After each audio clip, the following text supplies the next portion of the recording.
Bab 10. Wira tiba di toko besi keluarga Salim di Pasar Utara. Ini adalah toko besi paman pemilik tubuh sebelumnya. Saat berumur sekitar 10 tahun, pemilik tubuh sebelumnya tinggal di rumah pamannya ini untuk belajar. Istri pamannya sudah meninggal saat persalinan.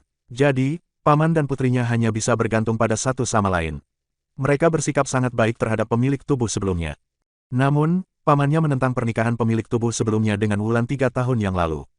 Bagaimanapun juga, ada rumor bahwa keluarga Linardi akan dilenyapkan. Pamannya khawatir pemilik tubuh sebelumnya akan terlibat masalah. Akan tetapi, pemilik tubuh sebelumnya malah tidak mendengar nasihat pamannya. Alhasil, hubungan mereka pun menjadi dingin. Saat menikah, pemilik tubuh sebelumnya bahkan tidak mengundang pamannya. Selama 3 tahun terakhir, dia juga tidak pernah mengunjungi pamannya. Saat tiba di depan toko besi yang tidak asing itu, Wira pun berjalan masuk. "Siapa?" Terdengar suara seseorang dari dalam rumah. Kemudian, seorang gadis berjalan keluar. Saat melihat Wira, dia langsung tercengang. Setelah beberapa saat, dia baru berkata dengan cemberut, "Sudah punya istri langsung lupain pamannya. Dasar durhaka, masih ingat datang kemari." Gadis itu berumur sekitar 17-18 tahun. Wajahnya kecil, rambutnya diikat model kucir kuda. Dia tidak terlalu tinggi, sedangkan wajahnya dihiasi beberapa bintik hitam. Matanya besar dan jernih, giginya juga rapi. Dia terlihat cantik dan manis. Setelah mendengar ucapannya, Wira tidak marah. Dia malah berkata sambil tersenyum, "Lestari, paman di mana?" Gadis itu adalah adik sepupu Wira, Lestari Salim. Dia sudah membantu ayahnya mengelola keuangan di rumah sejak kecil. Jadi, dia sangat jago berhitung. Selain itu, dia juga bermulut tajam. Sejak kecil, pemilik tubuh sebelumnya sudah sering adu mulut dengannya. Dia pergi memilih batu bara. Bentar lagi juga balik. Setelah mengamati Wira sejenak, Lestari berkata dengan muram, "Dengar-dengar, abis nikah, kamu asyik foya-foya dan sudah habiskan semua kekayaan yang diwariskan paman dan bibi. Rumor itu benar, jangan bohong." Wira tersenyum ringan sambil mengangguk. "Dasar kamu ini, semuanya bilang kalau kakak ipar itu wanita tercantik sekabupaten, tapi kamu malah bertindak sembarangan di luar. Apa sebenarnya yang kamu pikirin? Sudah dipelet orang." Setelah memarahi Wira, Lestari pun mengganti topik pembicaraan. "Aku sudah malas mengatai orang nggak berperasaan sepertimu. Sudah makan belum? Mau ku masakin sesuatu?" "Nanti saja." Setelah mendengar ucapan Lestari, Wira langsung terkejut dan menggeleng dengan rasa bersalah. Tiba-tiba, seorang pria kekar yang menjinjing 2 keranjang batu bara berjalan masuk. Saat melihat Wira, pria itu langsung meletakkan keranjang berisi batu bara dan buru-buru menghampiri Wira dengan gembira. "Wira, akhirnya kamu datang juga." Orang itu adalah paman pemilik tubuh sebelumnya. Namanya Suryadi Salim. Dia sangat menyayangi pemilik tubuh sebelumnya seperti putra kandungnya sendiri. Namun, pemilik tubuh sebelumnya masih belum dewasa. Setelah melihat pamannya, Wira membungkuk sambil berkata, "Paman, maafkan aku. Dulu, aku nggak ngerti soal kekhawatiranmu. Aku sudah salah. Cepat bangun." Suryadi buru-buru memapa Wira, lalu berkata dengan berlinang air mata, "Paman juga salah. Sebagai orang dewasa, seharusnya aku tetap pergi mengunjungimu meski kamu nggak datang jenguk aku. Tapi sekarang sudah nggak masalah. Lestari, cepat pergi beli 1/4 kilo daging sapi untuk Wira. Dengar-dengar, ada yang jual ikan yang masih hidup juga di pasar timur, pergi beli seekor untuk kakakmu ini. Harga daging sapi setengah kilo 100 gabak, 1/4 kilo sudah mau 50 gabak. Harga seekor ikan segar setengah kilo 80 gabak, yang sekilo seekor sudah mau 160 gabak. Ditambah dengan bahan lainnya, cuman makanan untuk dia seorang sudah menghabiskan 300 gabak. Ayah, dia sudah nggak datang jenguk kamu selama 3 tahun, tapi kamu malah begitu senang begitu dia datang minta maaf." Begitu mendengar ucapan ayahnya, Lestari langsung cemberut. Dia dengan cepat menghitungkan seluruh biaya yang diperlukan untuk menjamu Wira, tetapi tetap bangkit sambil menjinjing keranjang sayur. Wira buru-buru melambaikan tangannya dan berkata, "Lestari, jangan beli sayur dulu. Aku butuh bantuanmu." Lestari langsung cemberut, "Kamu butuh bantuan apa? Dengar-dengar kamu sudah pinjam uang sama orang. Apa kamu datang cari kami karena nggak bisa bayar utang?" Lestari, setelah memelototi putrinya, Suryadi bertanya pada Wira, "Wira, maafkan paman gak mengawasimu baik-baik selama beberapa tahun ini, kamu jadi terjerumus ke jalan yang salah. Jangan takut, habis bayar utangnya, jadilah orang yang baik ke depannya. Kamu utang berapa? Paman punya sedikit simpanan, kamu boleh pakai dulu untuk bayar utang." "Ayah, itu uang yang kusimpan supaya kamu bisa menikah lagi dan melahirkan anak untuk meneruskan keluarga kita." Setelah mengucapkan hal itu, Lestari dipelototi ayahnya lagi. Dia pun berkata dengan cemberut, "Kamu cuman sayang dia. Aku memang punya sedikit utang, tapi aku bisa bayar sendiri. Paman, Lestari, aku butuh kalian persiapkan beberapa barang untukku. Makin cepat makin bagus." Wira pun menyebutkan semua barang-barang yang diperlukannya. "Panci besi, corong, lumpur kuning, panci besar. Kamu perlu itu semua buat apa?" Setelah mendengar benda-benda yang diperlukan Wira, Lestari pun bertanya dengan kebingungan. Namun, kedua orang itu segera mempersiapkannya. Tidak lama kemudian, Hasan, Sony, Danu dan Dodi tiba di depan toko besi keluarga Salim. Mereka berempat berdiri di depan pintu dengan canggung. Suryadi buru-buru mempersilakan mereka masuk. Saat melihat barang bawaan mereka, Suryadi berkata dengan terkejut, mau datang ya datang saja, buat apa bawa begitu banyak barang. Harga setengah kilo gula mentah sudah 100 gabak. Ini setidaknya ada sekitar 20-25 kilo, harganya paling nggak 4.000 gabak. Sebuah kotak cendana sebesar ini paling nggak 1.000 gabak, 2 biji sudah 2.000 gabak. Selembar sapu tangan sutra ini 500 gabak, 2 lembar sudah 1.000 gabak. Jubah sutra dan sepatu bot dari toko penjahit keluarga Solia paling nggak 1.500 gabak. Giok ini paling nggak 4.000 gabak. Sebuah kantong wewangian ini 2.000 gabak. 2 ekor ikan besar dan 10 ekor ikan kecil ini masih hidup. Beratnya paling nggak 15 kilo, bisa dijual sekitar 900 gabak. Setelah melihat barang-barang yang dibawa Hasan dan yang lainnya, Lestari langsung menyebutkan semua harga-harganya. Keempat orang itu pun menatap Lestari dengan terkejut. Semua barang yang mereka beli harganya kurang lebih sama dengan harga yang disebut Lestari. Lestari benar-benar hebat. Wira, kamu toh nggak punya begitu banyak uang. Buat apa kamu bawa begitu banyak barang kemari? Entah apa yang dipikirkan Lestari sehingga dirinya tiba-tiba tersipu. Kami yang tangkap ikannya kemarin. Sebagian besar sudah terjual, sisanya ini untuk kamu dan paman. Kemudian, Wira mengalihkan topik pembicaraan. Gula mentah ini bakal kuproses lagi buat dijual. Selebihnya, lihat saja nanti. Cepat masak dulu, kami semua belum makan. Cepat pergi masak, aku pergi beli daging dulu. Selesai berbicara, Suryadi pun pergi dengan membawa keranjang sayurnya. Sementara Lestari langsung masuk ke dapur untuk memasak. Wira pun memberi perintah kepada Hasan, Danu, Dodi dan Sony. Danu ditugaskan menutup pintu toko, sedangkan Dodi ditugaskan mencuci corong yang mereka beli tadi. Sony mengaduk campuran lumpur kuning dan Hasan menyalakan api untuk panci besar. Keempat orang itu sangat penasaran apa yang mau dilakukan Wira. Tidak lama kemudian, Suryadi pulang dari berbelanja sayur. Situasi di hadapannya membuatnya terkejut. Begitu api menyala, Wira menuangkan 3 bungkus gula mentah ke panci. Setelah gulanya mencair, dia langsung berkata, Sony, cepat masukkan cairan lumpur kuningnya. Hah, Sony langsung terkejut. Wira, yakin mau tuang? Gula di dalam panci ini paling nggak 1,5 kilo. Kalau sudah tuang campuran lumpur kuning ke dalam, gulanya sudah nggak bisa dimakan lagi. Kita bakal rugi 1.000 gabak. Hasan dan Danu juga terkejut. Jika lumpur kuning dituangkan ke dalam sirup gula akan terbuang sia-sia. Wira langsung mendesak, tuang saja. Kalau enggak, gulanya benar-benar bakal terbuang sia-sia. Setelah mendengar ucapan Wira, Sony langsung mengulurkan tangannya dengan gemetar. Jangan tunda lagi, ikuti saja perintah Kak Wira. Meskipun Dodi juga heran, dia langsung maju dan menuangkan seember cairan lumpur kuning itu ke dalam panci.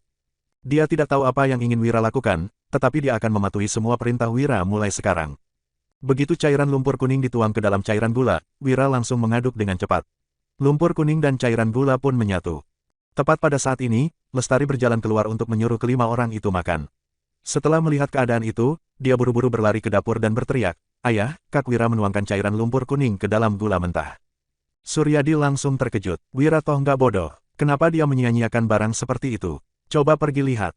Bab 11. Lestari dan Suryadi buru-buru keluar. Mereka melihat Wira mengangkat panci itu, lalu menuangkan campuran cairan gula dan lumpur kuning ke dalam corong yang dilapisi jerami. Ayah, lihat, ujar Lestari dengan cemberut. Suryadi juga melihat situasinya dengan kaget. Larutan gula itu mengalir turun melalui corong dan mulai terpisah. Tidak lama kemudian, bagian atas mengkristal menjadi gula putih, bagian tengah membentuk gula coklat dan bagian paling bawah adalah ampas gula mentah. Gula coklat dan gula putih. Seru Lestari dengan terkejut. Harga gula mentah paling murah, 100 gabak per setengah kilo, sedangkan harga gula coklat 300 gabak per setengah kilo. Di pasar, belum ada yang menjual gula putih. Perbandingan warna lapisan gula itu adalah 50% gula putih, 30% gula coklat dan 20% ampas gula mentah. Dengan perbandingan seperti itu, gula coklat yang didapat sudah bisa menutupi modal gula mentah. Sementara penjualan gula putih sudah benar-benar murni keuntungan. Suryadi, Hasan, Danu dan Sony sangat kaget. Mereka tidak mengerti kenapa gulanya bisa berubah menjadi begitu. Dodi langsung bertanya, Kak Wira, kenapa cairan lumpur kuning yang digabungkan dengan cairan gula mentah bisa jadi gula putih dan gula coklat? Semua orang sangat penasaran. Wira pun menjelaskan dengan sederhana, di dalam gula mentah, ada kotoran dan pigmen. Cairan lumpur kuning bisa mengabsorsi kotoran dan pigmen itu sehingga muncul gula putih dan gula coklat. Produksi gula di kerajaan Nuala masih belum sempurna. Gula yang dipakai mereka adalah gula mentah yang didapatkan dari tebu. Ada juga sebagian kecil orang yang menggunakan abu kayu atau putih telur bebek untuk membuat gula coklat. Cara menggunakan lumpur kuning untuk memurnikan gula baru ditemukan di zaman berikutnya. Wira memiliki gelar doktor di bidang kimia. Jadi, dia tahu jelas mengenai prinsip-prinsip yang terlibat dalam proses tingkat rendah ini. Pigmen, kotoran, mengabsorsi, tidak ada orang yang mengerti apa yang dikatakan Wira. Wira mengambil sedikit gula putih itu, lalu berkata, coba cicip. Keenam orang itu mengelilingi corong, lalu mengambil sedikit gula putih dan mencobanya. Mata Lestari langsung berbinar setelah mencicip gula putih itu. Manis banget, lebih manis dari gula mentah dan gula coklat. Lebih manis dari gula coklat. Sonny menambahkan dengan serius, seolah-olah dia pernah memakan gula coklat. Gula termasuk barang sekunder, penduduk desa tidak sanggup membelinya. Mereka hanya bisa memakan sedikit gula mentah saat mengunjungi para kerabat pada tahun baru. Sementara gula coklat adalah makanan orang kaya. Aku hanya pernah makan gula mentah. Gula putih ini jauh lebih manis daripada gula mentah. Apa yang dibilang Dodi adalah kenyataan, dia bukan sedang sok tahu seperti Sonny. Suryadi, Hasan dan Danu juga mencoba gula coklat untuk membandingkannya. Setelah itu, mereka langsung mengangguk dengan penuh semangat. Gula putih memang lebih manis, tetapi manfaatnya tidak sebagus gula coklat. Wira melirik Lestari, lalu berkata, waktu perempuan butuh tambah darah, lebih bagus kalau minum air gula coklat. Setelah mendengar kata-kata Wira, Lestari langsung malu. Dia memelototi Wira dan memarahinya, "Cih, bajingan." Suryadi dan Hasan berdeham, sementara Danu, Dodi dan Sonny hanya melongo. Dodi bertanya lagi, "Kak Wira, dari mana kamu tahu cara ini?" "Memangnya masih perlu tanya?" Sonny berkata dengan yakin, "Wira pasti belajar dari buku." "Pintar." Wira mengacungkan jempolnya pada Sonny. Tindakan Sonny sudah menyelamatkan dirinya dari mengarang alasan. "Dasar bodoh." Lestari langsung memutar matanya setelah melihat ekspresi bangga Sonny. Jika di buku tertulis cara memurnikan gula putih pasti sudah dijual di pasaran. Mana mungkin harus menunggu hingga Wira yang memurnikannya. "Wira," Suryadi langsung bertanya ke intinya, "kamu berencana mau jual berapa gula putihnya?" Dodi mengelus kepalanya sambil berkata, "Kalau harga gula coklat sudah 300 gabak, gula putih yang lebih manis daripada gula coklat paling nggak harus dijual 400 gabak, kan?" Danu juga mengangguk. Penjualan gula putih dengan harga 400 gabak per setengah kilo sudah sangat menguntungkan. 400 gabak terlalu murah. Sonny melambaikan tangannya dan langsung melontarkan harga tinggi, "Menurutku, paling nggak harus jual 600 gabak. Harganya harus lebih tinggi 2 kali lipat dari harga gula coklat." Suryadi dan Hasan menggeleng pada saat bersamaan, gula putih jauh lebih manis daripada gula coklat. "Aku rasa 600 gabak masih terlalu murah. Seharusnya jual 800 gabak per setengah kilo." Di antara mereka, Lestari yang paling berani. "Aku rasa 800 gabak masih kemurahan. Gula putih tidak bisa dijual untuk orang biasa, tapi untuk orang kaya. Menurutku langsung jual 1000 gabak per setengah kilo. Kak Wira, gimana menurutmu?" "Setengah kilo dijual 1000 gabak." Semua orang langsung merinding. "Kita makan dulu deh." Wira tidak menjawab. Jika Lestari juga hanya berani menjual 1000 gabak per setengah kilo, itu menandakan bahwa orang-orang ini masih terlalu sederhana. Makan siang mereka hari ini sangat mewah. Ada serabi, ikan rebus tahu, daging rebus wortel, telur goreng dan tumis kol bawang putih. Suryadi juga mengeluarkan sebotol arak buah. Danu, Dodi dan Sonny langsung kegirangan. Sejak kecil, mereka belum pernah makan begitu banyak lauk ataupun minum arak. Wira hanya menyesap sedikit arak buah itu dan tidak menyentuhnya lagi. Rasanya terlalu pahit. Arak buah ini mengandung terlalu banyak tanin yang harus diuraikan dengan gliserin. Jika tidak, arak buah ini akan berdampak buruk bagi tubuh setelah dikonsumsi terlalu banyak. Namun, orang-orang di era ini tidak mengetahuinya. Bagi mereka, yang penting ada alkohol yang bisa diminum. Selesai makan, Wira mengajarkan poin-poin penting dalam pemurnian gula putih. Dari besarnya api yang digunakan untuk merebus gula, perbandingan air dan lumpur kuning sampai waktu yang tepat untuk menuangkannya ke dalam corong. Setelah kelima orang itu bisa melakukan seluruh prosesnya sekali tanpa kesalahan, Wira baru pergi mandi dan mengganti bajunya. Dia memakai jubah sutra yang dibeli tadi, di bagian pinggangnya tergantung tas wewangian dan giok putih. Dia juga memegang sebuah kipas kertas. Penampilannya itu membuatnya terlihat sangat mirip dengan putra dari keluarga kaya. Setelah melihat penampilan Wira, Lestari pun tercengang. Dia langsung tersipu dan memalingkan muka. Kemudian, dia berkata, "Bukannya cuma mau jual gula. Buat apa kamu berpakaian begitu bagus? Memangnya bakal ada yang beli jualanmu? Kalau aku berpakaian kayak rakyat biasa, biarpun kita menjual gula putihnya ke toko gula, mereka juga bakal berusaha keras untuk turunin harganya." Wira menoleh ke arah Lestari, lalu lanjut berkata, "Kamu bantu aku dulu dengan pura-pura jadi pembantuku." "Jadi pembantumu?" Setelah mendengar kata-kata Wira, Lestari langsung berkacak pinggang. "Wira, kamu jangan dikasih hati minta jantung." Wira berkata sambil mengangkat alisnya, "Gimana kalau imbalannya gelang giok, sepasang anting perak dan 1 jepit rambut perak?" "Sepakat." Lestari langsung berlari ke kamarnya untuk mengganti pakaian. Wira berteriak lagi, "Danu, Sonny, cuci muka kalian dulu. Abis itu, pakai ini." Danu dan Sonny buru-buru menghampiri Wira, lalu mengganti pakaian mereka yang sudah bau amis ikan dengan pakaian dan sepatu baru. Dodi sangat iri setelah melihatnya. Dari kecil sampai besar, dia selalu memakai pakaian yang lusuh. Dia belum pernah sekalipun memakai pakaian sebagus yang dipakai Danu dan Sonny sekarang. Sonny yang baru pertama kali memakai pakaian sebagus itu juga sangat senang. Dia pun mulai berjalan dengan penuh percaya diri. Sementara Danu juga terlihat bergaya. Tidak lama kemudian, Lestari juga sudah selesai mengganti pakaiannya. Dia berdandan tipis dan memakai sedikit perhiasan. Setelah melihat penampilan Lestari, Wira merasa kecantikan Lestari sudah hampir mengimbangi kecantikan Wulan. Danu, Dodi dan Sonny juga terpesona setelah melihat penampilan Lestari.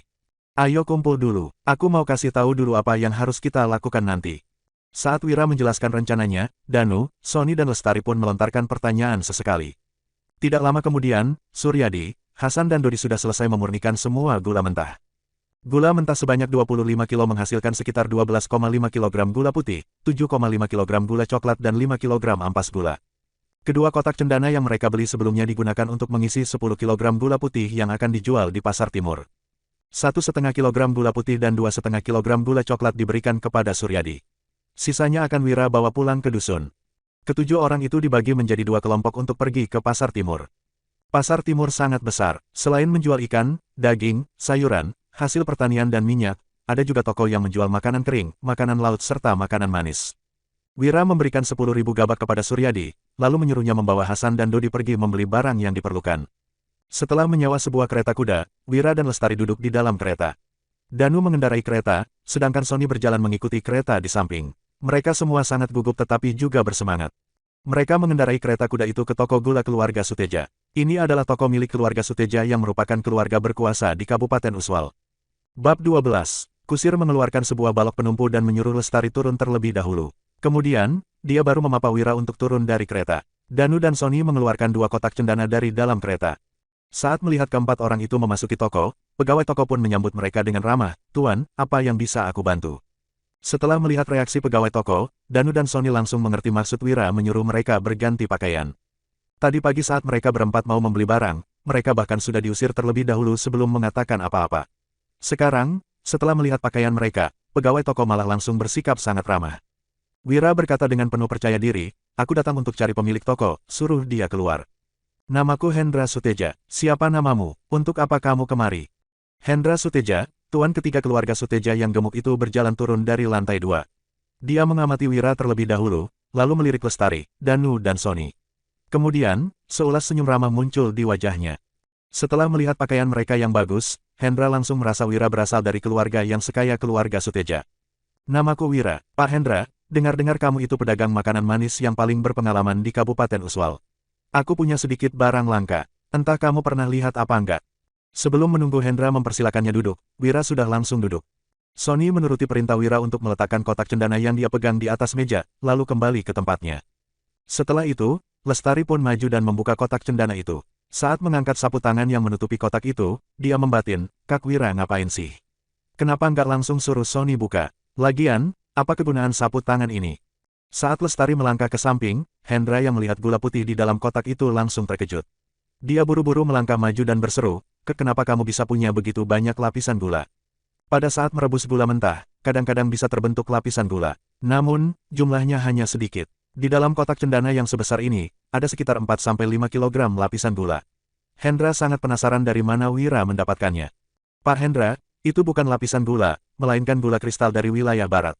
Wira memutar matanya, seolah-olah sedang menghadapi orang desa, "Coba saja." Lestari membelalakkan matanya. Dia sangat terkejut saat melihat Wira yang mampu berbohong dengan begitu baik. Siang tadi, Wira baru memberitahu mereka bahwa itu adalah gula putih. Sekarang, dia malah memperkenalkannya sebagai gula kristal dari wilayah barat kepada Pak Hendra. Lestari merasa tindakan Wira sangat mengesalkan dan sombong. Sementara Danu dan Sonny tetap terlihat cemberut sesuai perintah Wira. Gula kristal dari wilayah barat. Pak Hendra dengan hati-hati mengambil sedikit gula untuk mencicipinya. Setelah itu, matanya langsung berbinar. Gula ini jauh lebih manis daripada gula coklat dan juga terlihat jernih, memang cocok disebut sebagai gula kristal. Jika ada yang bisa memasok gula kristal untuk Hendra, dia bisa menjadi pedagang gula terbesar di Provinsi Jawali. Meskipun sangat menginginkannya, Hendra tetap berkata dengan tenang, "Apa kamu membawa gula kristal ini ke toko gula keluarga Suteja supaya aku bisa membantumu menjualnya? Tapi ini masih belum akhir tahun, bisnis gula masih belum begitu lancar." Dari pengalaman berdagangnya selama ini, Hendra tahu bahwa dia tidak boleh bersikap terlalu antusias meskipun sangat menginginkan sesuatu. Jika tidak, penjual akan menaikkan harganya. Sebaiknya dia berpura-pura untuk tidak menginginkannya. Jadi, orang lain yang akan memohon padanya. Dengan begitu, dia bisa mendapatkan keuntungan besar. Pak Hendra, bukan begitu. Aku cuma datang buat tanya harga, lalu aku masih mau pergi tanya pada Pak Saul. Abis pulang ke kota pusat pemerintahan, aku baru bakal buat keputusan. Wira membuka kipasnya, lalu bangkit. Kalau Pak Hendra nggak mau, aku pamit dulu. Ayo, kita pergi ke toko gula keluarga Wibowo. Saat melihat sandiwara Wira, Lestari pun tersenyum kecil. Dia merasa akting Wira sangat bagus. Jelas-jelas dia berasal dari Dusun Darmadi, tetapi malah mengatakan bahwa dirinya berasal dari kota pusat pemerintahan. Lagi pula, sekarang dia punya utang 40.000 gabak dan harus segera menjual gula agar bisa bayar utang. Namun, dia malah bertindak seolah-olah tidak mau menjualnya. Sementara Hendra, dia jelas-jelas sangat menginginkan gula ini, tetapi malah berpura-pura tidak menginginkannya. Mereka berdua sama liciknya. Setelah mendengar ucapan Wira, Sony buru-buru maju dan menutup kotak cendana. Kemudian, dia mengangkat kotak itu dan bersiap-siap untuk pergi. Sebelum datang, Wira sudah berpesan kepada mereka untuk langsung mengikuti apapun perintahnya. Haish, Wira, aku toh nggak bilang nggak mau. Hendra langsung menahan Wira dan berkata, aku bakal beli gula kristal ini 1000 gabak per setengah kilo. Keluarga Wibowo juga menjual gula. Jika mereka mendapatkan gula kristal ini, bisnis mereka pasti menjadi jauh lebih baik daripada bisnis keluarga Suteja. Setelah mendengar ucapan Hendra, Lestari mendengus dalam hati. Tadi, dia yang mengestimasikan harga itu. Ternyata gula ini memang bisa terjual dengan harga setinggi itu. 1000 gabak. Wira melirik Hendra dengan tatapan merendahkan, lalu berkata dengan cemberut, minggir. Wira, aku salah. Gimana kalau 1500 gabak? Enggak, gimana kalau 2500 gabak? Hendra tersenyum sambil menaikkan harga. Saat melihat Wira masih tidak memedulikannya dan hendak pergi, dia pun berseru, baik, Wira. Aku nggak bakal dapat keuntungan. Anggap saja kita berteman, aku kasih 3000 gabak per setengah kilo. Lestari memandang kejadian ini dengan gugup. Dia berharap Wira langsung setuju karena 3000 gabak sudah lebih tinggi 3 kali lipat dari perkiraannya. Danu dan Sony juga sedikit lemas setelah mendengar harganya. Meskipun penduduk desa bercocok tanam dengan susah payah selama setahun, mereka juga tidak mungkin bisa menghasilkan 3000 gabak. Namun, gula putih yang dihasilkan Wira ini malah bisa dijual 3000 gabak per setengah kilogram. Aku nggak layak berteman sama Pak Hendra. Aku pamit dulu. Wira tersenyum dingin, lalu lanjut berjalan keluar. Wira, gimana pun juga, ini cuman makanan. Harga 3000 gabak sudah sangat tinggi. Baiklah, aku nggak masalah rugi dikit. Gimana kalau 4000 gabak? Hendra menaikkan harga lagi. Namun, saat melihat Wira yang tetap tidak menghiraukannya, dia pun berkata dengan kesal, Wira, gimana kalau 5000 gabak? Ini harga tertinggi yang bisa kukasih. Kalau kamu masih nggak setuju, pergi saja ke toko gula keluarga Wibowo. Lihat berapa harga yang bisa mereka kasih. Lestari, Danu dan Sony sudah tercengang. Kali ini, Wira juga menghentikan langkahnya. Hendra mengira Wira sudah setuju. Dia pun mengeluh, Wira, meski gula kristal memang langka, gimana pun juga itu cuman makanan. Harga 5000 gabak sudah sangat tinggi. Namun, Wira malah mencibir, Pak Hendra, kukira kamu itu pedagang paling berwawasan di Kabupaten Uswal.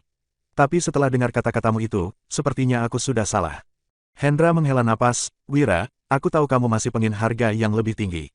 Tapi gimana pun juga, itu cuman gula. Memangnya bisa dijual seberapa mahal? Bahkan pemimpin kabupaten juga belum tentu sanggup makan gula yang harganya 5000 gabak per setengah kilo. Lestari menatap Wira dengan cemas. Dia benar-benar ingin mewakili Wira untuk setuju.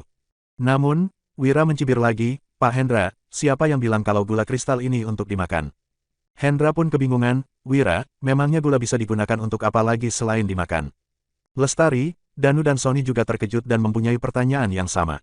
Wira berkata sambil tersenyum sinis, ini adalah pertama kalinya gula kristal muncul di kerajaan Nuala, entah kapan baru bakal muncul lagi. Gula kristalnya cuman begitu sedikit, memangnya pemimpin kabupaten masih bisa mendapatkannya. Pejabat kelas rendah yang dapat gula kristal ini mana mungkin memakannya. Nggak peduli siapapun yang mendapatkannya, mereka bakal menghadiahkannya untuk atasan mereka.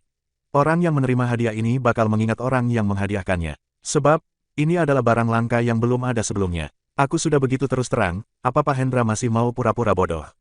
Wira tidak percaya pedagang berpengalaman ini tidak mengetahui seberapa berharganya barang langka seperti gula putih. Setelah maksud hatinya dibongkar Wira, Hendra pun berkata sambil tersenyum, aku benar-benar nggak pura-pura bodoh. Tapi, aku benar-benar nggak tahu cara jualnya tadi. Berhubung kamu sudah menjelaskannya, aku sudah tersadar. Aku nggak buka harga lagi deh. Kamu saja yang bilang mau jual berapa. Wira langsung berkata dengan lugas, setengah kilo 30.000 gabak. Lestari, Sony dan Danu langsung tercengang. Sepakat, Hendra menyetujuinya tanpa ragu. Kemudian, dia langsung pergi mengambil uangnya. Setelah Hendra pergi, Wira pun menghela napas. Haish, harga yang kubuka masih terlalu rendah. Setelah mendengar ucapan Wira, Lestari sangat ingin langsung memaki kakak sepupunya itu. Jelas-jelas Wira sudah untung banyak, tetapi dia masih mengeluh. Tidak lama kemudian, Hendra turun dengan membawa sebuah kotak kecil. Kotak itu berisi batang emas dan perak yang totalnya 600.000 gabak. Begitu melihat uang itu, Lestari langsung melongo, sedangkan Sony langsung lemas dan Danu menahan napasnya. Sony dan Danu belum pernah melihat koin emas dan perak. Biasanya mereka hanya menggunakan koin perunggu. Begitu melihat reaksi ketiga orang itu, Hendra langsung menoleh ke arah Wira. Wajar saja kalau para pelayan tidak pernah melihat uang sebanyak ini.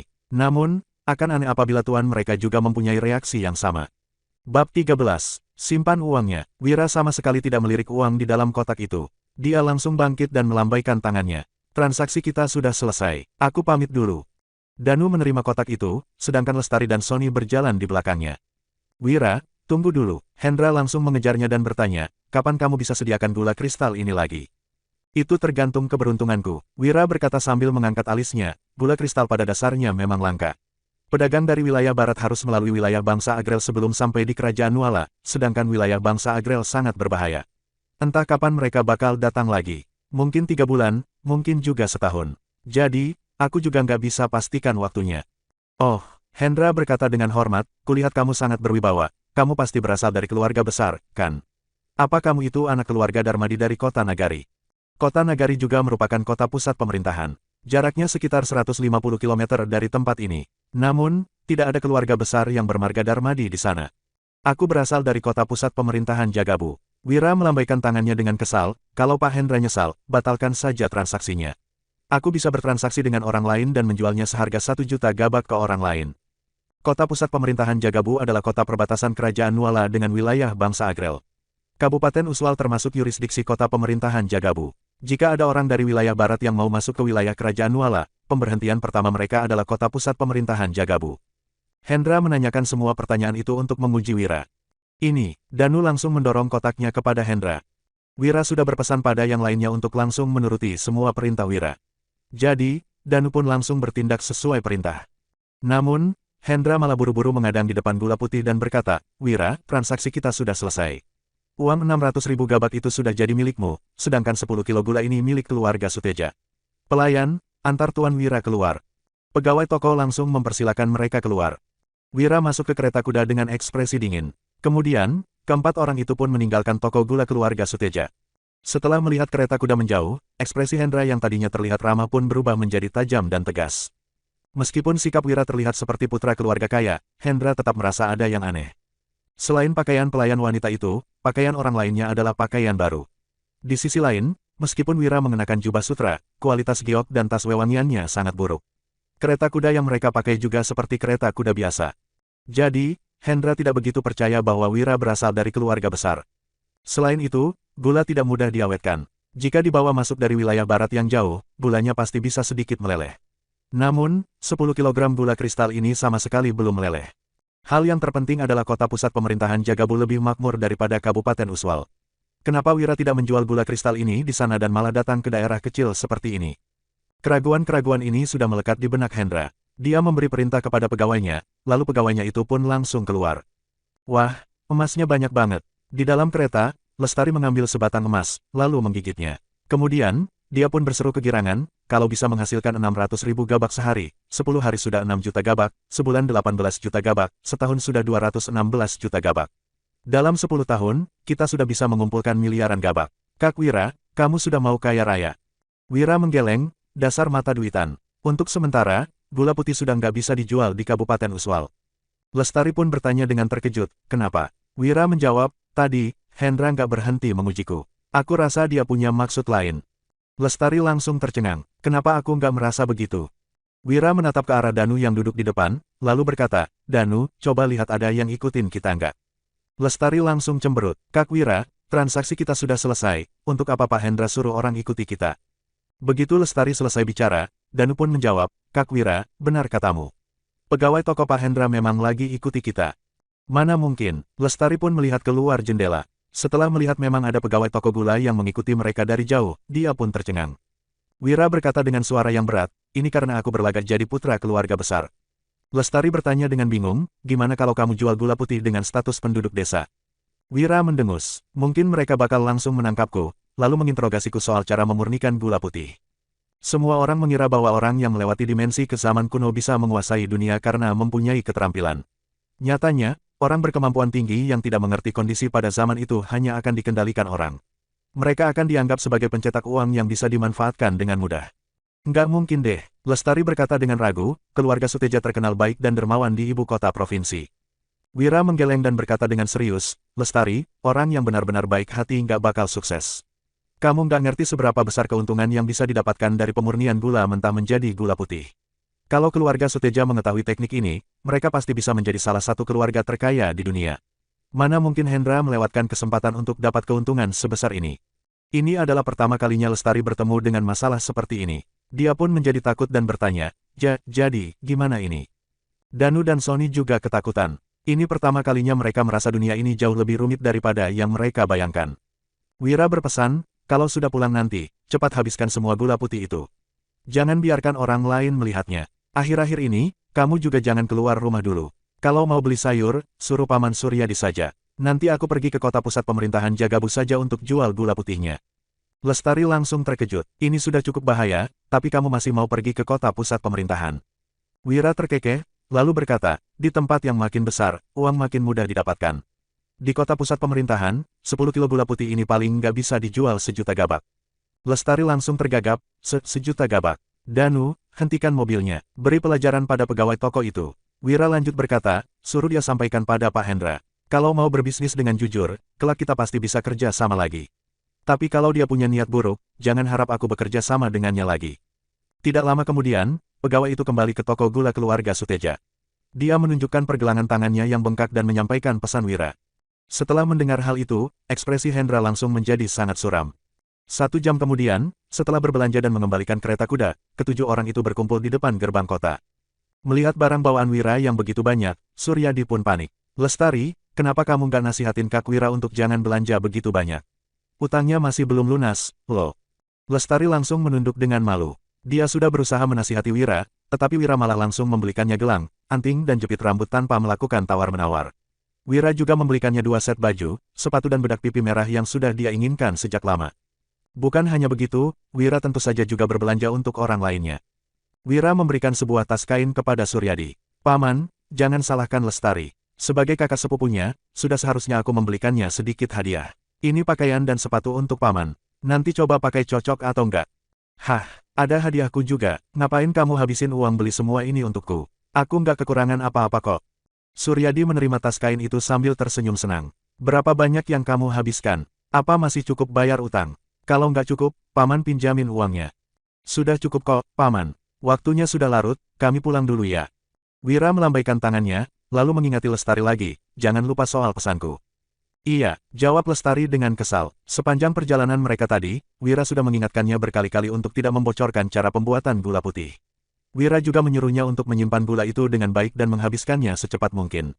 Setelah berpamitan, Wira dan yang lainnya pun pulang. Suryadi menatap kepergian mereka, lalu bertanya pada Lestari setelah mereka sudah jauh, berapa hasil penjualan gula putih Wira? Kenapa dia bisa membeli begitu banyak barang?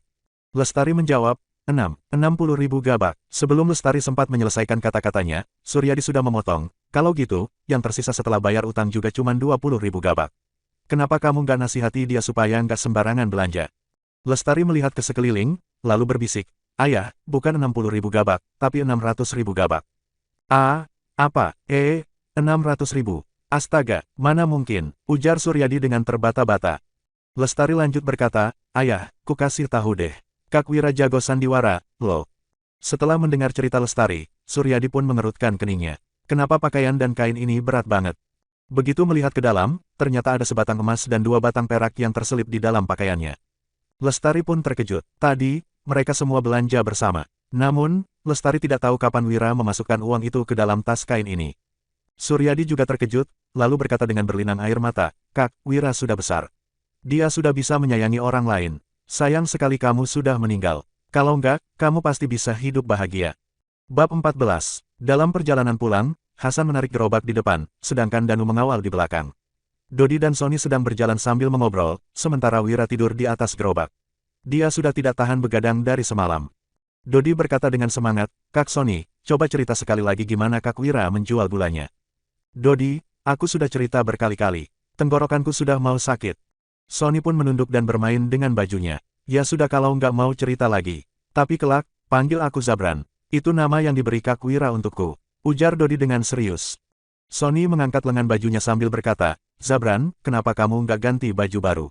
Baju ini nyaman banget, loh. Setelah meninggalkan toko gula keluarga Suteja, Wira pun berbelanja banyak. Semua orang mendapatkan 2 set pakaian dan sepatu baru.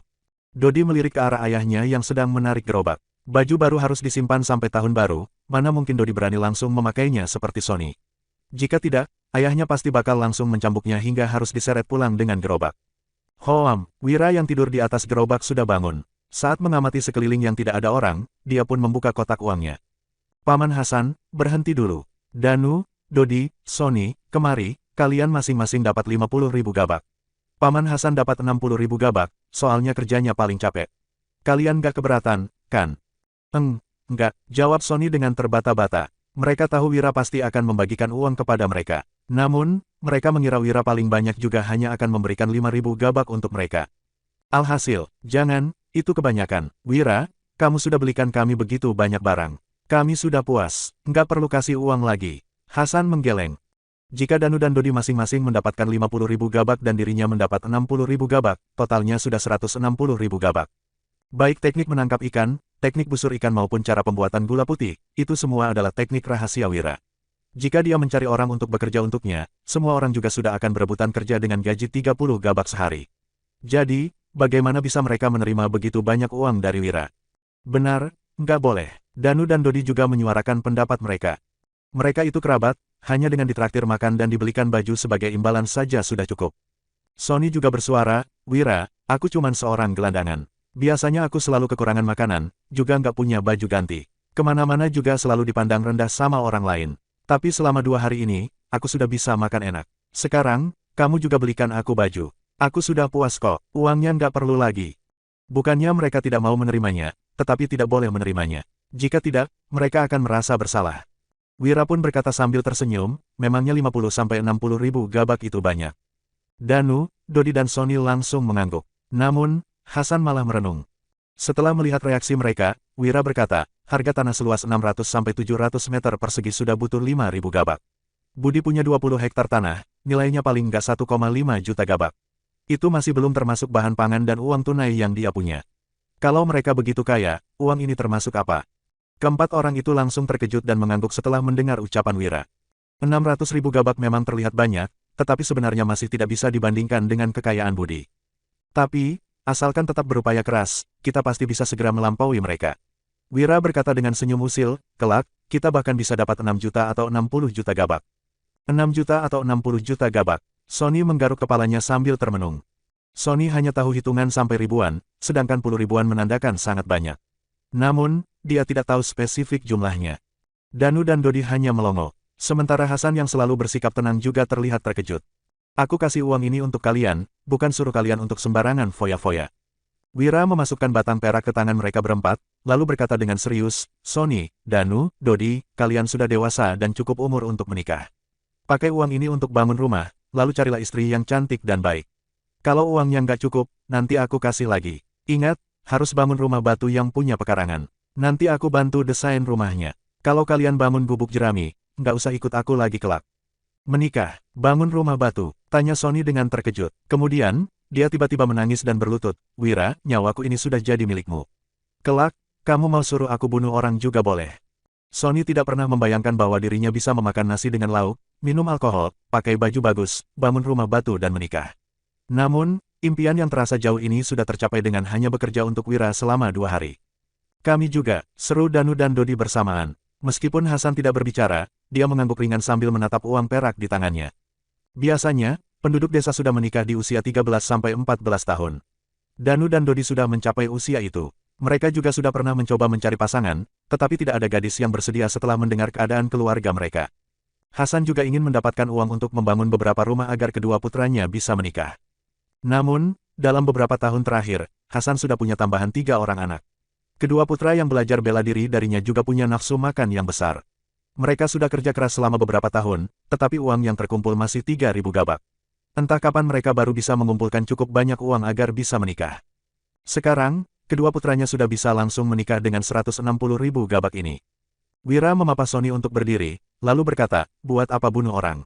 Pokoknya kita berusaha saja untuk kerja dan hasilkan uang supaya kehidupan kita bisa jadi makin baik. Keempat orang itu langsung mengangguk dengan yakin.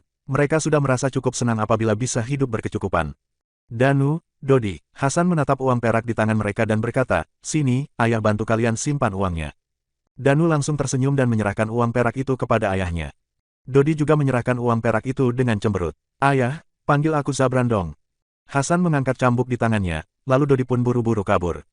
Melihat gerakan Dodi yang gesit, Wira pun bertanya, Paman Hasan, Dodi bisa menghadapi sekaligus 9 orang di Pasar Timur.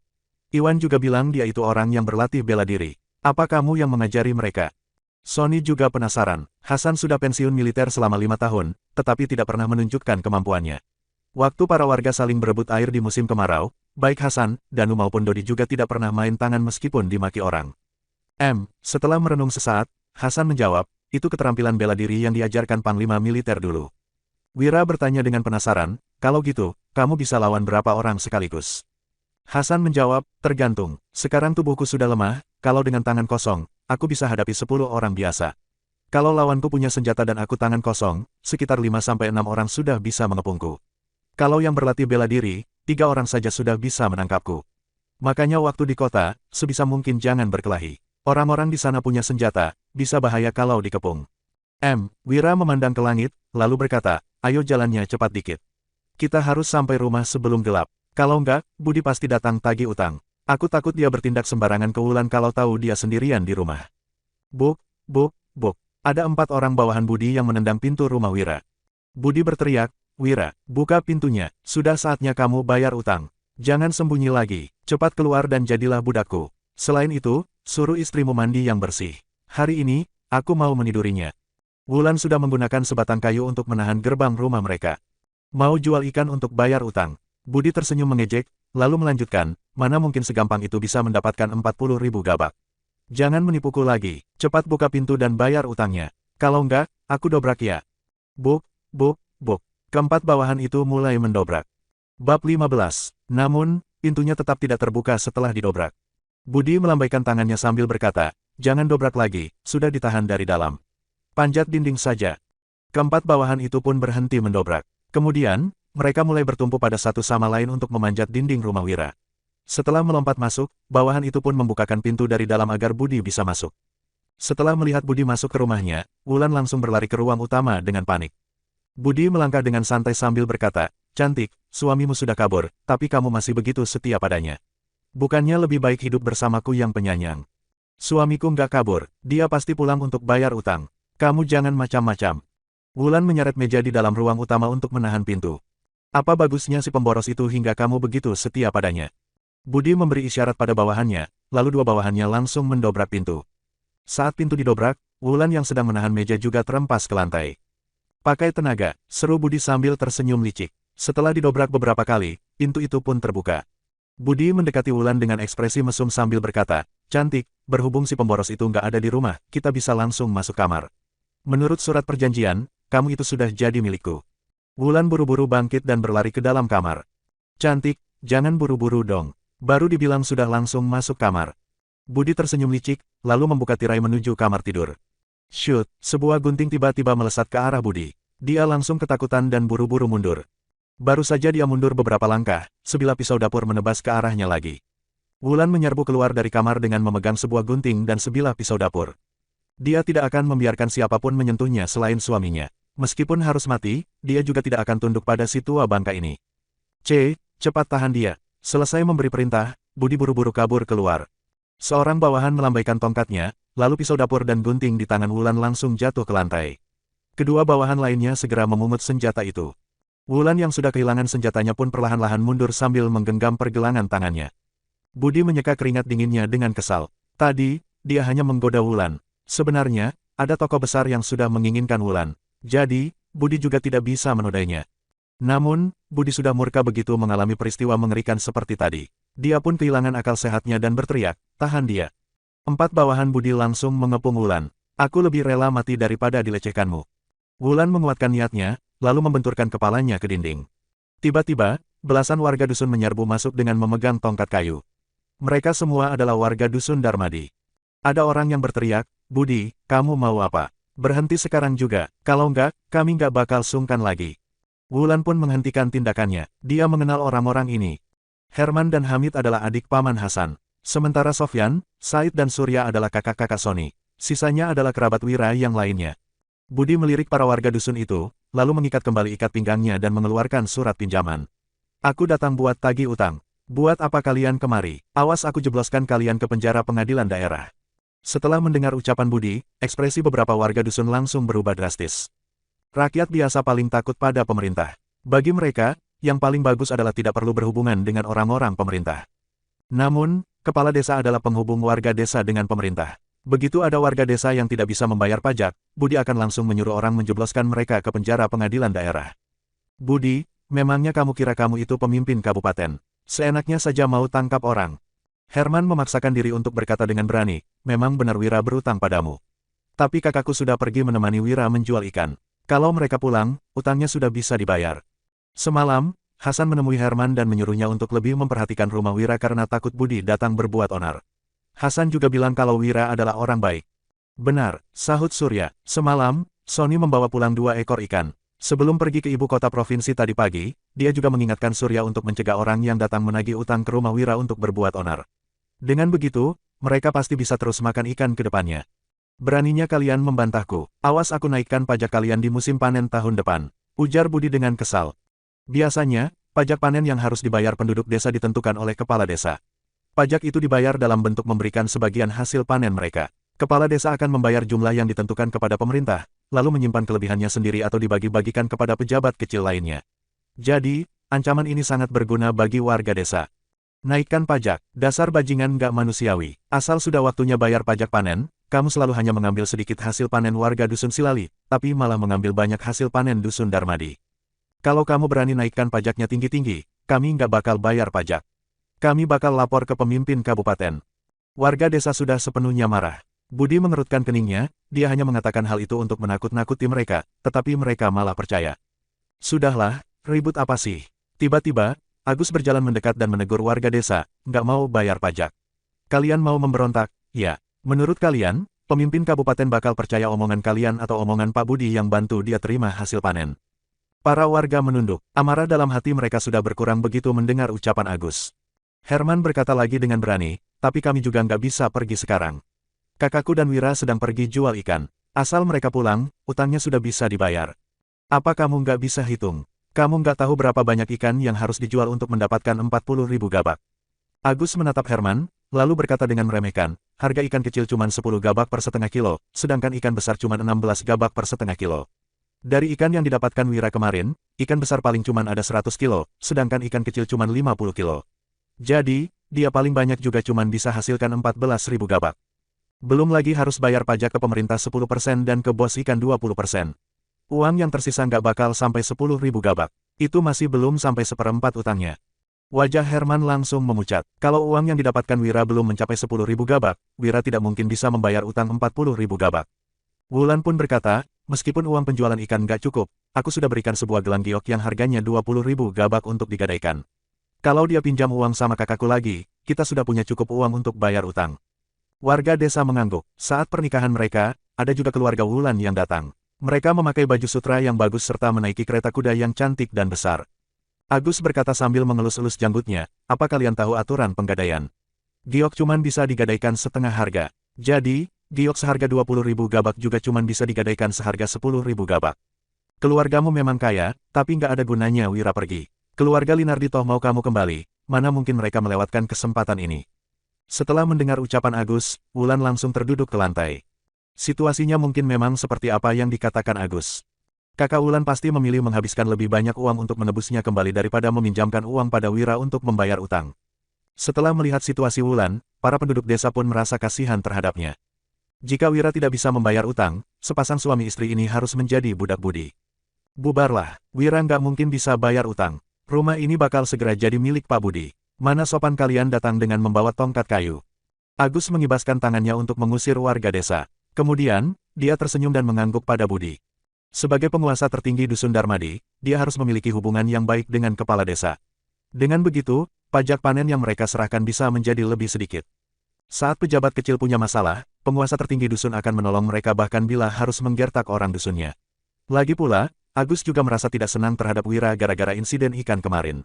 Kepala dusun kalian juga sudah bilang kalau Wira nggak mungkin bisa bayar utang.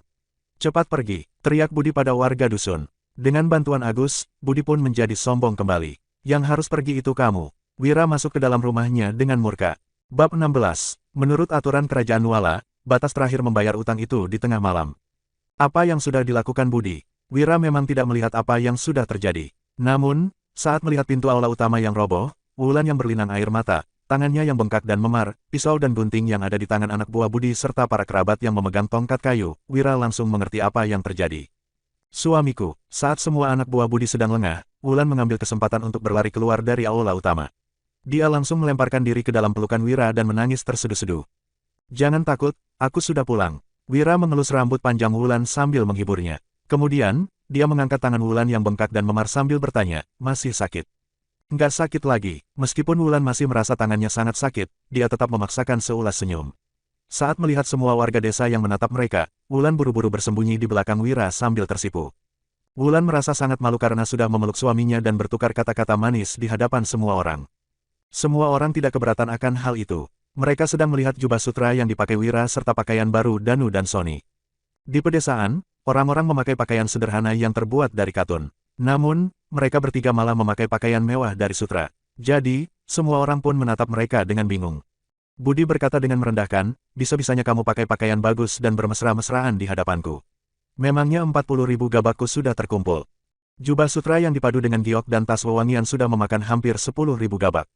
Bahkan Budi yang mempunyai kekayaan sebesar 2 juta gabak juga keberatan membeli pakaian yang begitu bagus. Hanya orang-orang kaya di ibu kota provinsi yang rela menghabiskan uang untuk penampilan mereka. Agus hanya menonton seluruh kejadiannya dengan acuh tak acuh. Setelah melihat ketiga orang yang berpakaian mewah itu, dia juga tidak lagi mempersulit warga. Herman pun maju dan berkata, Wira, kami semua bisa pinjamkan 20.000 gabak.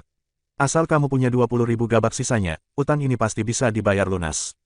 Semalam, Hasan sudah berpesan padanya untuk mengumpulkan uang dari orang yang bersedia membantu.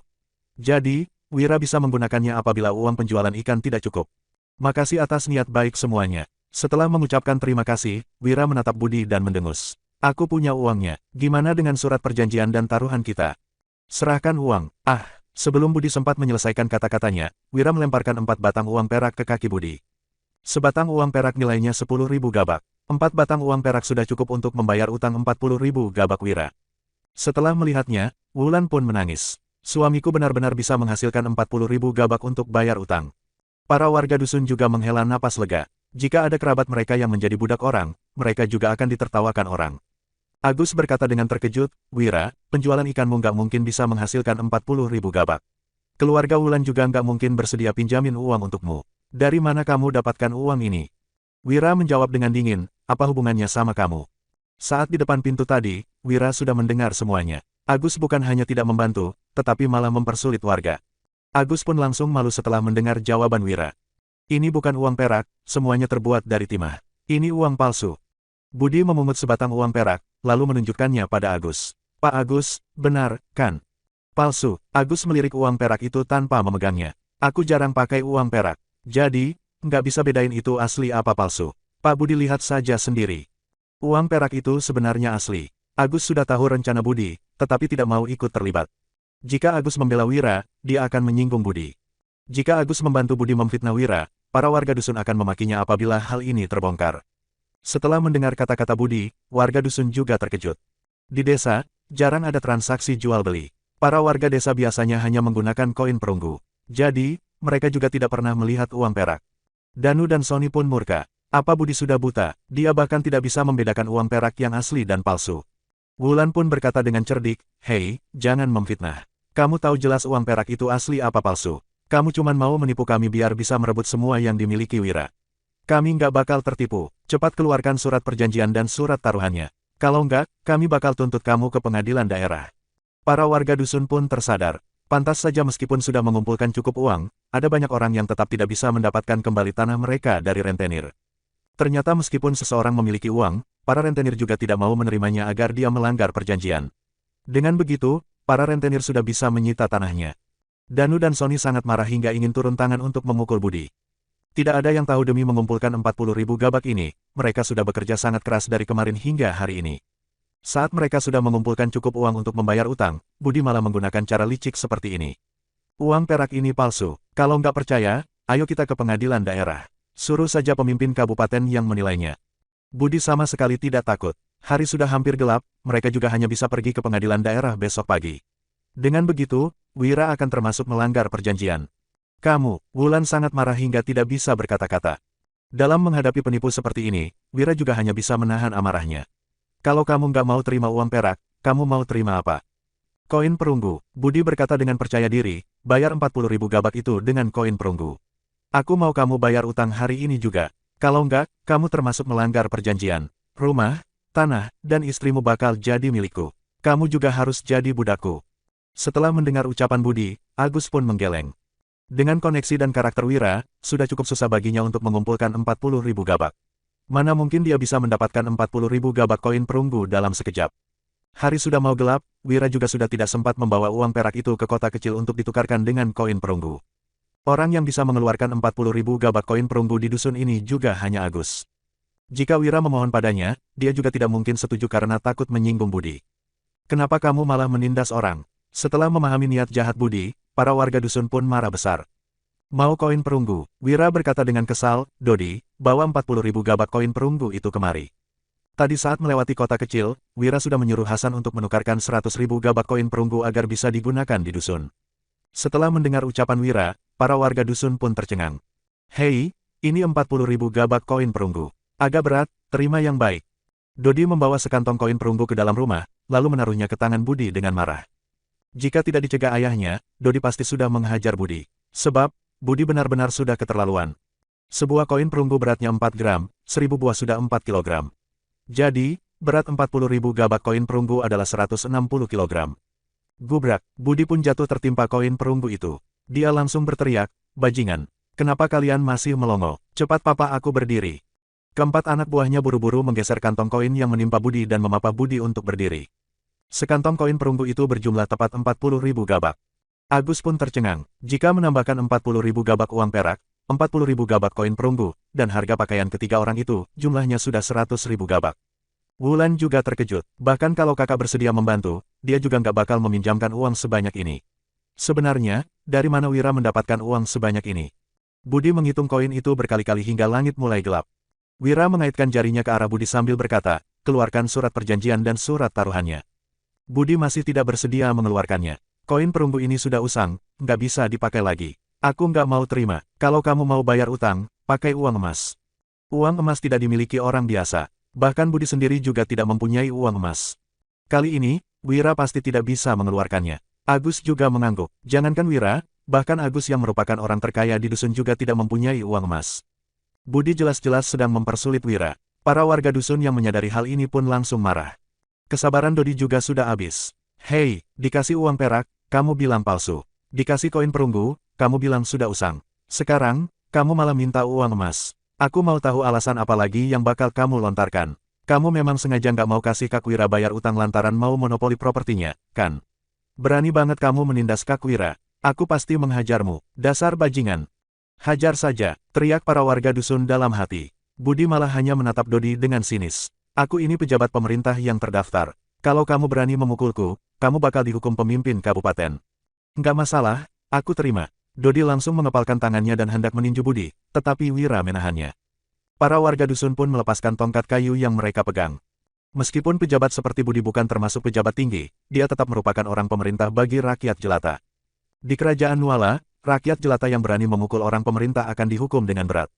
Setelah melihat semua orang terkejut, Budi pun berkata dengan sombong, pemboros, matahari sudah mau terbenam. Kalau kamu nggak bisa serahkan uang emas padaku, itu artinya kamu sudah melanggar perjanjian. Agus menggeleng, Wira pasti sudah sangat kesulitan untuk mengumpulkan uang perak dan koin perunggu. Mana mungkin dia punya uang emas.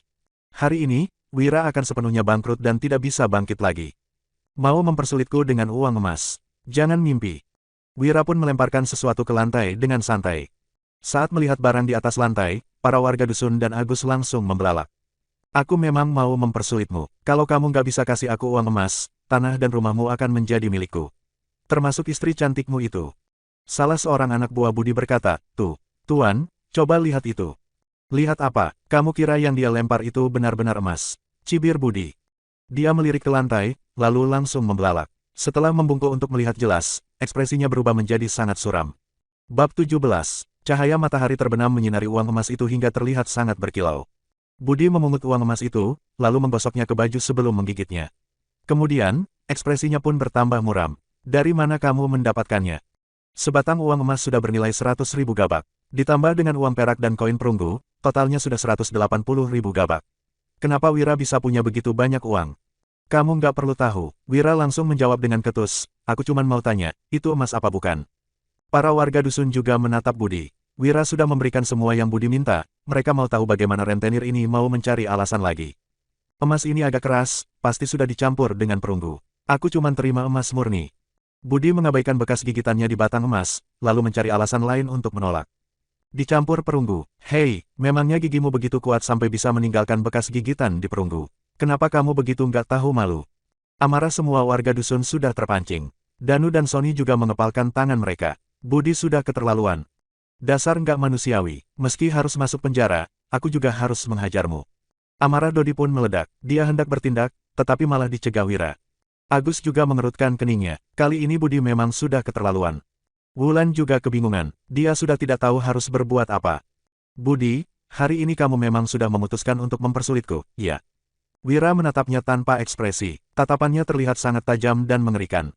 "Benar," Budi tersenyum sinis sambil berkata, "asalkan aku nggak setuju, kamu nggak bakal bisa bayar utang. Kalau kamu nggak terima, kita boleh pergi ke pengadilan daerah. Tapi hari ini, kita sudah nggak bisa pergi ke sana. Besok, kamu sudah jadi budakku. Kamu punya hak apa lagi untuk menuntutku?" Wira mengerutkan keningnya, "Jadi, kamu mau bertindak seenaknya?" Budi berkata dengan mendominasi, "Benar. Memangnya kamu bisa apa? Aku punya anak buah dan kedudukan, sedangkan kamu cuman pemboros yang... Ah! Nggak mau selesaikan baik-baik." "Oke." Wira sudah tidak bisa menahan tindakan Budi yang keterlaluan. Dia pun langsung meninju wajah Budi. Ah! Budi terpental ke lantai, sudut bibirnya juga berdarah. Dia merasa takut, tetapi juga marah. "Kak, kamu berani memukulku?" Sebagai kepala desa dari desa Pimola, bahkan pemimpin dusun juga harus bersikap hormat terhadapnya. Para warga desa juga langsung ketakutan saat melihatnya. Jadi, belum ada yang pernah memukulnya. Apalagi, Budi juga datang bersama 4 anak buahnya. Ini juga merupakan alasan kenapa dia berani bersikap seenaknya. Bagaimanapun juga, Budi memiliki banyak anak buah dan juga mengerti jelas tentang sistem pengadilan daerah. Para warga dusun juga tercengang. Tidak ada yang menyangka Wira berani memukul Budi. Agus langsung bersyukur dia tidak lanjut membela Budi setelah Wira kembali. "Memangnya kamu pikir kamu itu hebat? Kamu cuman seorang pejabat kecil yang nggak ada apa-apanya. Tapi, kamu malah berani menindas warga desa. Warga desa memang nggak berani memukulmu, tapi aku berani. Kalau kamu punya nyali, silakan tuntut aku ke pengadilan daerah. Aku mau tahu pihak pengadilan lebih percaya sama kamu atau aku yang merupakan seorang pelajar. Aku nggak percaya kamu bisa memenangkan hati pemimpin kabupaten." Wira langsung memaki dan menendang Budi yang tersungkur di lantai. Dia benar-benar tidak menyangka pejabat kecil di era ini begitu arogan. Berhubung pemilik tubuh sebelumnya sangat boros dan berkarakter buruk, Budi mengira tidak akan ada yang membantunya. Jadi, Budi pun ingin mencelakainya. Sayangnya, Budi sudah salah. Wira sudah melewati dimensi dan datang ke tempat ini. Dia tidak akan membiarkan dirinya ditindas. "Ah, beraninya kamu memukulku. Kamu memang sudah bosan hidup. Cepat hajar dia," teriak Budi. Keempat anak buah Budi hendak menyerang Wira, tetapi Dodi langsung menjatuhkan mereka sendirian. Dia berlatih bela diri. Budi langsung ketakutan. Selama ini, Budi berani bersikap begitu arogan karena mempunyai status sebagai kepala desa dan mempunyai anak buah. Sekarang, Dodi malah bisa dengan mudahnya mengalahkan keempat anak buahnya yang jago berkelahi. Sementara Wira juga tidak takut pada statusnya sebagai kepala desa. Gawat, Wira terus menendangnya tanpa ampun. Ah! Bab 18. Seluruh badan Budi terasa sakit. Dia meringkuk sambil menutup kepalanya dan memohon, "Pak Agus, kamu bakal biarkan aku dipukul begitu saja? Tunggu saja waktu musim panen nanti." Setelah memikirkan hal penting itu, Agus buru-buru menasihati Wira, "Wira, ayo kita bicara baik-baik." "Jangan." "Diam, kenapa tadi kamu nggak nasihati dia untuk bicara baik-baik sama aku?" Wira bahkan tidak menoleh dan lanjut menendang Budi. Agus pun terdiam, dia hanya bisa menatap Wulan, lalu berkata, "Bujuklah suamimu. Kalau orangnya mati, masalahnya bisa jadi besar." Wulan hanya cemberut tanpa berkata apa-apa. Dia membatin, suamiku nggak bodoh. Dia nggak bakal bunuh si tua bangka itu. Dari tadi, Wulan sudah memperhatikan Wira. Selain tinju pertama yang dilayangkan ke wajah Budi, Wira hanya menendang kaki, pantat, punggung, dan tempat-tempat tidak berbahaya lainnya. Jadi, Budi tidak akan mati. Melihat Wulan yang tetap diam, Agus menatap ke arah Danu, Dodi, dan Sony. Namun, mereka juga tidak memedulikan Agus. Agus memandang para warga dusun lagi. Para warga dusun malah terlihat bersemangat dan ingin ikut menendang Budi. Para warga desa selalu ditindas Budi, dari pemerasan pajak panen dan pajak-pajak lainnya hingga kerja rodis serta kontribusi lainnya. Jadi, mereka memang sudah dendam pada Budi. Hanya saja, mereka tidak berani melakukan apa-apa. Buk, buk, buk. Setelah menendangnya sampai capek, Wira pun mencari tongkat kayu dan lanjut memukul Budi. Tuan Wira, aku sudah salah. Aku nggak seharusnya berpikiran untuk merebut propertimu. Aku terima pembayaran utangmu. Lepaskanlah aku sudah nggak tahan. Saat melihat Wira tidak bermaksud untuk berhenti, Budi pun akhirnya memohon. Setelah mendengar ucapan Budi, Wira baru membuang tongkat kayunya. Budi pun menarik napas lega. Dia diam-diam berkata dalam hati, akhirnya berhenti juga. Nanti aku baru balas dendam lagi. Plak, plak, Wira menamparkan wajah Budi. Katakan padaku, apa uang perak, koin perunggu, dan uang emasnya itu uang palsu? Enggak, itu semua uang asli. Aku sengaja berbohong supaya bisa merebut propertimu.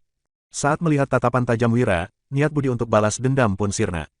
Plak, plak, Wira menamparnya lagi. Sekarang, aku sudah bisa bayar utangnya. Bisa, Budi buru-buru mengangguk. Plak, plak, Wira menamparkan sambil bertanya, jadi, kamu mau uang emas, uang perak, apa koin perunggu? Uang perak, jawab Budi dengan gemetar. Uang emas kebanyakan, sebatang uang emas sudah melewati 40.000 gabak. Sementara koin perunggu terlalu berat. Plak, plak, Wira menamparnya lagi. Sekarang, suka-suka aku mau bayar pakai apa, yang penting pakai uang. Keluarkan surat pinjaman dan surat taruhan itu. Hitung sendiri koin perunggunya sampai 30.000 gabak, lalu pergi. Budi berkata dengan memelas, kami sudah kamu pukuli hingga babak belur, mana bisa kami angkat begitu banyak koin perunggu lagi. Koin perunggu sebanyak 30.000 gabak beratnya sudah 120 kg. Plak, plak, Wira menamparnya lagi. Jadi, kamu nggak setuju? Setuju, setuju. Berhubung takut dipukul lagi, Budi buru-buru mengeluarkan surat pinjaman dan surat taruhan itu. Kemudian, dia perlahan-lahan bangkit sambil menahan rasa sakit. Wira mencibir, kamu memang pantas diberi pelajaran. Cepat bawa uangmu dan pergi dari sini. Budi merasa malu sekaligus marah. Dia langsung menyuruh keempat anak buahnya untuk mengangkat 30.000 gabak koin perunggu itu, lalu berjalan keluar dengan terlatih-tatih. Setelah meninggalkan dusun Darmadi, Budi baru berteriak kesal. Amarahnya sudah sepenuhnya meledak. Budi sudah meminjamkan 30.000 gabak kepada Wira. Alhasil, dia bukan hanya tidak menerima bunga sepeser pun, tetapi malah dipukul hingga babak belur. Setelah mendominasi desa Pimola selama belasan tahun, ini adalah pertama kalinya dia menerima penghinaan yang begitu besar. Budi sudah menerima uang dari Tuan Winarto dari ibu kota provinsi. Apabila gagal menjatuhkan Wira, dia tidak akan bisa mempertanggungjawabkannya kepada Tuan Winarto. Pak Budi, seorang anak buahnya berkata, mau panggil orang dari dusun Silali buat balas dendam. Selama bertahun-tahun, kita nggak pernah ditindas seperti ini. Enggak, memangnya kenapa kalau bisa memukulnya? Aku mau dia jatuh miskin. Aku juga mau dia mati. Kalian cepat pergi jalankan tugas ini. Budi sangat kesal. Dia pun merencanakan sebuah rencana buruk.